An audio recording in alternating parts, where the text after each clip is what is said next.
Hello students, today we will discuss about next topic of environment. क्या है state of India's environment. जो India का environment है उसका स्टेट कैसा है हमारा इंडिया का एनवायरनमेंट। तो फर्स्ट है कि हम ये कहें कि India has the abundant of natural environment. India के पास क्या है, जो नेचुरल एनवायरनमेंट है, अबंडेंट मतलब बहुत ज्यादा क्या है, एनवायरनमेंट के सोर्सेज हैं। फॉर एग्जाम्पल हम ये कहें गुड नेचर की अच्छी क्या है उसके पास, सॉइल है, रिवर्स हैं, ठीक है, ट्रिब्यूटरीज हैं, सहायक जो नदियां हैं वो है उसके पास, इंडिया के पास। और प्लेंटी क्या है, फॉरेस्ट है। और दूसरा क्या है हमारे पास, मिनरल्स डिपॉजिट्स हैं। क्या है, मिनरल्स डिपॉजिट्स। अब है कि इसके अंदर कि कैसा स्टेट है, two black soil of the Deccan plateau. Two क्या है, ब्लैक सॉइल जो क्या है, काली मिट्टी किसकी है, डेक्कन प्लेटो, जो हमारे डेक्कन के जो पठार्स हैं, विच आर सुटेबल, जो कैसी है, सुटेबल है, या फिर हम ये कहें जो बेटर है, किसके, कॉटन के प्रोडक्शन के लिए बहुत जरूरी है। और इस कॉटन के प्रोडक्शन इससे किसको लीड्स कर रही है, लीडिंग टू कॉटन या टेक्सटाइल इंडस्ट्री। तो ये इंडिया के पास ही हमारी क्या, black soils of Deccan plateaus. दूसरा कह रहा है कि the Indo Gangetic plants spread from Arabian sea. कहां से ये हुए, बाय द किससे है, बे ऑफ बंगाल, बंगाल की खाड़ियों के साउथ और जो अरेबिया का जो सी सागर्स हैं वो फैले हुए हैं, जिससे क्या होता है कि जिससे जो रिसोर्सेज हैं, रिसोर्सेज क्या मिलते हैं, ज्यादा से ज्यादा होते हैं, जिससे एनवायरनमेंट क्या होता है, हमारा एनवायरनमेंट के अंदर क्या होता है, एनवायरनमेंट के अंदर उनका कॉन्ट्रीब्यूशन होता है। थर्ड इज इंडियाज फॉरेस्ट, जो इंडिया का जो फॉरेस्ट है, जो जंगल है इंडिया का, थ्रो अनइवनली डिस्ट्रीब्यूटेड। वो कैसा हो रखा है, अनइवनली डिस्ट्रीब्यूटेड है, मतलब कि कहीं बहुत ज्यादा डिस्ट्रीब्यूशन है इसका और कहीं कम है, मतलब कि फॉरेस्ट कहीं तो बहुत ज्यादा फॉरेस्ट है, कहीं बहुत कम फॉरेस्ट है। इन्होंने क्या कर रखा है कि कहीं तो कह रहा provide green cover for a majority of its population. जो किसको प्रोवाइड करवा रहे हैं, मेजॉरिटी किसकी, पॉपुलेशन की मेजॉरिटी, मतलब कि कहीं तो बहुत ज्यादा हमारे फॉरेस्ट है और कहीं बहुत कम है। फिर कहते हैं कि large deposits of iron ore. हमारी इंडिया के पास क्या है, बहुत सारे आयरन ओर्स हैं, जो कच्चे तेल की खदानें, कच्चे लोहा, क्या है, कच्चा लोहा बहुत ज्यादा है इंडिया के पास। और कोल है, कोल भी कैसा, अबंडेंट है, बहुत ज्यादा है। नेचुरल गैसेस हैं, are found in the country, जो हमारी कंट्री में क्या की जाती है, फाउंड की जाती है। और इवन ये माना जाता है कि India alone 20%, India alone 20% iron ore of the total world population. जितने हमारे वर्ल्ड के अंदर जितना आयरन ओर है उसका 20% किसके पास है, इंडिया के पास है। फिर है बॉक्साइट्स, कॉपर, क्रोमार्क, ठीक है, chromates, diamonds, gold, leads, lignite, manganese, zinc, uranium, ये सारे क्या हैं, हमारे इंडिया के पास अवेलेबल हैं, एनवायरनमेंट में कैसे हैं, अवेलेबल। इन सभी के थ्रू जो हमारी इंडिया के अंदर क्या हो रही है, डेवलपमेंट। ये कह रहा है कि However, the development activity in India, जो इंडिया के अंदर जो डेवलपमेंट एक्टिविटीज हो रही हैं, have resulted, जो रिजल्ट किस चीज का है, in the presence of pressures on its infinite natural resources। जितनी क्या हमारे फाइनाइट नेचुरल रिसोर्सेज हैं इसके थ्रू हो रही है। बिसाइड क्रिएटिंग, साथ साथ ये क्या क्रिएट कर रहे हैं, beside creating impact on human health and wellbeing. Clear हो गया। बट साथ साथ क्या है, India's environmental problems pose a dichotomy.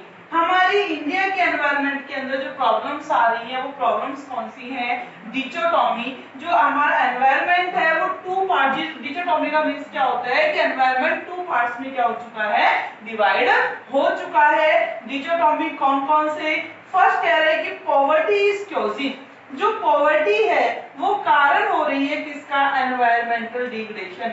जो एनवायरमेंट कॉन्टिन्यूस क्या होती जा रही है, हमारी डिग्रेड होती जा रही है, पॉवर्टी उसका क्या बन रही है, कारण बन रही है। क्योंकि जितने ज्यादा लोग पुअर है वो किसके ऊपर डिपेंड है, कि वो हम ये कहें कि किसके ऊपर डिपेंड है, वो फॉरेस्ट के ऊपर डिपेंड है। वो फॉरेस्ट को क्या करते जा रहे हैं, काटते जा रहे हैं। इट मींस वो डिफॉरेस्टेशन क्रिएट कर रहे हैं, और डिफॉरेस्टेशन क्रिएट होने के बाद बहुत सारी प्रॉब्लम्स वो क्या हो रही हैं, arise. And the second is affluence in living standards is causing environmental डिग्रेडेशंस। Affluence जो वेल्थ, एफ्लुएंस का मतलब क्या होता है, वेल्थ है इन लिविंग स्टैंडर्ड्स, किसमें, लिविंग स्टैंडर्ड्स है जो इस क्योजिंग वो कारण बन रहा है किसका, एनवायरमेंटल डिग्रेडेशंस का। लोग आज अपने अपनी किसको, स्टैंडर्ड्स ऑफ लिविंग को क्या कर रहे हैं, रेज करने के लिए क्या करते जा रहे हैं, हमारी सॉइल का भी, लैंड डिग्रेडेशन, एयर पोल्यूशन, मतलब कि सभी का क्या कर रहे हैं, उनका एक्सेसिव यूटिलाइजेशन कर रहे हैं। एक्सेसिव यूटिलाइजेशन करने से क्या क्रिएट हो रहे हैं, एनवायरमेंटल क्राइसिस क्रिएट हो रहे हैं। तो आज एनवायरमेंटल प्रॉब्लम्स टू पार्ट्स के अंदर क्या हो चुकी हैं, डिवाइड हो चुकी हैं। अभी भी कुछ चैलेंजेस है हमारे, क्या challenges to Indian environment. Challenges क्या है, challenges to Indian environment. First is land degradation.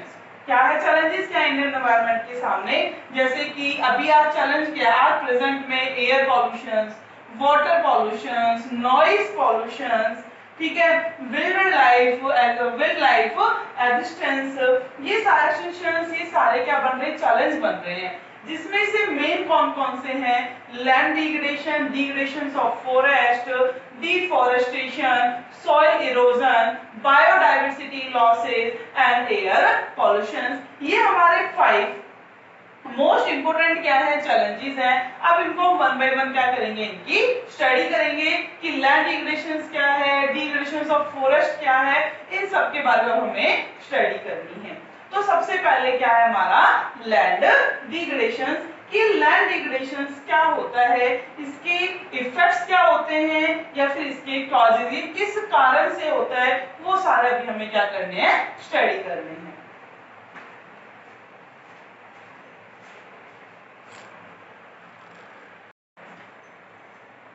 अब है हमारा नेक्स्ट लैंड डिग्रेडेशन। तो लैंड डिग्रेडेशन क्या है, what is the meaning of land degradation. Land degradation refers to a decline in overall quality of soils। Land degradation का मतलब होता है कि जब भी जो सॉइल है, जो मिट्टी है, उसकी जो क्वालिटी मतलब जो उसकी फर्टिलिटी है, वो क्या हो जाती है, डिक्लाइन हो जाती है। क्या हो जाती है, वो डिक्लाइन हो जाती है। वाटर, उसका जो सॉइल का वाटर है वो क्या हो जाए, उसके अंदर कमी आ जाए। एंड वेजिटेशन, जो वनस्पति कंडीशन, मतलब वेजिटेशन कंडीशन, वेजिटेशन को बोलते हैं वनस्पति, वो कंडीशंस जो क्या करती है कि किसी भी ट्री को फॉल को करने में क्या होती है, जो हमारी सुटेबल होती है, हेल्पफुल होती है, वो कैपेसिटी खत्म हो जाए। Commonly used by human activity, किस कारण से, ह्यूमन एक्टिविटी के कारण से। और ऐसा होता है कि ह्यूमन एक्टिविटी के कारण ही किस चीज को फेस करना पड़ता है, हमें लैंड डिग्रेडेशन को फेस करना पड़ता है। क्या क्या है इसके कारण, देखो। फर्स्ट कह रहा है, it occur through natural and man made process of wind erosion, wind erosion, water erosion and water logging. It occur through the, ये कैसे अगर किया जा रहा है, कैसे होता है, थ्रू नेचुरल, कुछ तो प्रकृति के थ्रू होता है, नेचुरल होता है, एंड कुछ किसके थ्रू होता है, मैन मेड प्रोसेस, कुछ इंसान इस प्रोसेस को करता है। जैसे कि ऑफ, जैसे विंड इरोजन, इट मीन जो हवा का कटाव होता है, हवा के साथ जो अपर लेयर क्या हो जाती है, पानी के साथ बह जाती है। वाटर इरोजन है, पानी का जो बहाव होता है, पानी का जो कटाव होता है। वाटर लॉगिंग, कि जब क्या होता है कि सॉइल के ऊपर काफी टाइम क्वांटिटी के अंदर क्या हो जाता है, वाटर लॉग हो जाता है, तो किस चीज को फेस करता है, वाटर लॉगिंग को। नेक्स्ट है, इन इंडिया, इंडिया में लैंड सफर, जो लैंड है वो सफर कर रही है किस चीज को, from different type of degradation, जिसमें क्या है, डिफरेंट टाइप के डिग्रेडेशन से जिसे वो सफर कर रही है। मेनली जिसका कारण क्या है, अनस्टेबल यूज, कि पर्सन्स को उसको क्या नहीं करना आ रहा, उसका स्टेबिलिटी से यूज करना नहीं आ रहा, वो लैंड को कभी बिजनेस पर्पस से यूज करते हैं, रेजिडेंशियल पर्पस से यूज करते हैं, मतलब कि जिस लैंड को जिस पर्पस से यूज करना चाहिए वो यूज नहीं करते, या फिर सेकंड इसका क्या है, इनएप्रोप्रिएट क्या है उसका मैनेजमेंट है ह्यूमन बीइंग्स का। जो लैंड की फर्टिलिटी बहुत अच्छी है, जो फार्मिंग एक्टिविटी अच्छी है, वहां हम बिल्डिंग्स बना रहे हैं, वहां मॉल्स बना रहे हैं, शोरूम बना रहे हैं, और जहां की फर्टिलिटी अच्छी नहीं है वहां हम फार्मिंग कर रहे हैं, तो किसको क्रिएट कर रही है, लैंड डिग्रेडेशन को ही क्रिएट कर रही है। फिर है उसके बाद सच काइंड ऑफ डिग्रेडेशन, जो इस टाइप का जो डिग्रेडेशन होता है लीड्स टू, जो लीड्स करता है किसको, लॉस ऑफ इनवैल्यूएबल न्यूट्रिएंट्स। जो हमारे इनवैल्यूएबल न्यूट्रिएंट्स होते हैं, इनवैल्यूएबल का मतलब जो इंपॉर्टेंट, कैसे इंपॉर्टेंट होते हैं न्यूट्रिएंट्स, उनमें कमी आ जाती है, लोअर फूड विल प्रोडक्शन। फिर उस लैंड के अंदर प्रोडक्शन कैसा होता है, लोअर, बहुत ही कम प्रोडक्शन हो पाता है।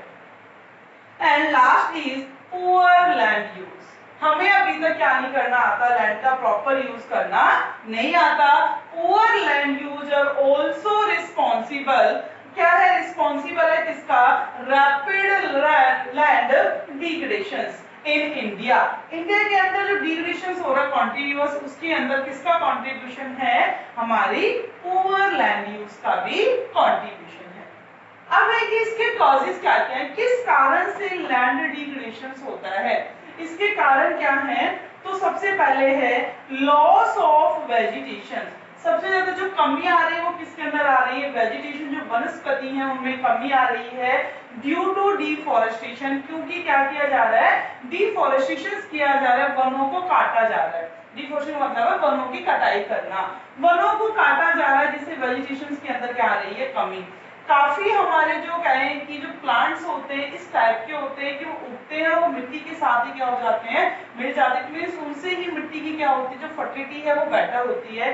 तो बनेगी फर्टिलिटी कहां से, डिफॉरेस्टेशन ही नहीं है, यानी जो उनके पत्ते वगैरह होते हैं वही क्या करते हैं, गल सड़कर दोबारा से सोइल के अंदर मिल जाते हैं, मिट्टी के अंदर मिल जाते हैं, और मिट्टी को दोबारा से क्या करते हैं, वो फर्टाइल करते हैं, क्या करते हैं, फर्टाइल करते हैं। तो डिफॉरेस्टेशन क्रिएट हो रहा है, जिससे क्या हो रहा है, हमारे वेजिटेशंस में लॉस हो रहा है। सेकंड है ओवर ग्रेजिंग। ओवर ग्रेजिंग का मतलब होता है कि जो पशुओं को चराया जाता है उसको ओवर ग्रेजिंग, ग्रेजिंग बोलते हैं। ओवर मतलब वो एक्सेस हो चुका है, क्या हो चुका है, एक्सेस हो चुका है, कि हम ओवर ग्रेजिंग के ऊपर क्या करने लग गए हैं, बिलीव करने लग गए हैं। जो हमारी लाइव स्टॉक फार्मिंग, हम ये कहें कि रूरल एरियाज में ज्यादा पॉपुलेशन रहती है, वो लाइव स्टॉक को यूज करती है, ठीक है, एनिमल्स को यूज करती है, और जो किसको क्रिएट करते हैं, ओवर ग्रेजिंग को क्रिएट करते हैं। और ओवर ग्रेजिंग किसको लीड्स करती है, फिर लैंड डिग्रेडेशन को लीड्स करती है। थर्ड है अनक्रोचमेंट इनटू फॉरेस्ट लैंड। जो अनक्रोचमेंट मतलब कि इतना अतिक्रमण, हम ये कहें कि इतनी भीड़ हो रखी है कहां पर, फॉरेस्ट लैंड के अंदर। अब लोगों को क्या लग रहा है कि जमीनें नहीं बची है तो जंगलों में भाग लो, जंगलों को काटो और वहां पर रहने के लिए जगह बनाओ। हम देखते हैं कुछ टाइम पहले तो वहां पर क्या था, बहुत अच्छे हरे भरे जंगल थे, आज क्या है, वहां पर बहुत अच्छी क्या बनी हुई है, कहीं मार्केट बनी हुई है, कहीं फ्लैट्स बने हुए हैं, बिल्डिंग्स बनी हुई है, शोरूम बने हुए हैं और मॉल्स बने हुए हैं। तो क्या कर रहे हैं, अनक्रोचमेंट, इतना अतिक्रमण, जो पॉपुलेशन इतनी ज्यादा बढ़ती जाए तो पॉपुलेशन आएगी जाएगी कहां, तो पॉपुलेशन क्या करती जा रही है, डिफॉरेस्टेशन को क्रिएट कर रही है, तो वो फॉरेस्ट जंगलों की साइड भाग रही है, वहां पर अपने रहने के लिए क्या बना रही है, जगह अपने लिए बिजनेस कर रही है। तो क्या हो रहा है, अनक्रोचमेंट हो रहा है कहां पर, फॉरेस्ट लैंड के अंदर। अब है नॉन अडॉप्शंस ऑफ एक्वेट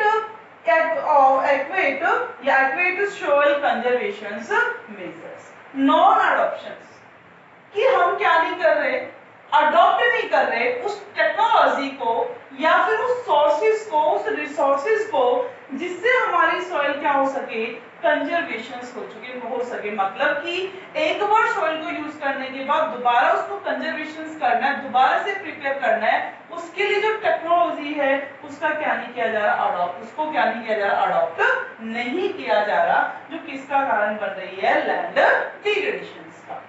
फिर है अनसस्टेनेबल फ्यूल वुड्स। लगातार क्या किया जा रहा है, फूड फ्यूल वुड्स, लकड़ियों का ऐसा ईंधन, जो भी हमारी क्या है, वुड है, वुड का ऐसा ईंधन फ्यूल में क्या किया जा रहा है, उनको यूज किया जा रहा है, ईंधन के रूप में यूज कर रहे हैं हम लकड़ियों को। एंड फूडर एक्सटेंशंस, और जो हमारा क्या है, जो फूड एक्सटिंक्शन है, जो क्या होता है, जो फूड को निकलने के बाद जो भी क्या बच जाता है, जो चारा या फिर हम ये स्ट्रॉ क्या बच जाता है, स्ट्रॉ, उसको बहुत ज्यादा से ज्यादा वो भी क्या किया जा रहा है, निकाला जा रहा है, जिस वजह से लैंड डिग्रेडेशन क्या हो रहा है हमारा क्रिएट। फिर है इम्प्रॉपर क्रॉप रोटेशन।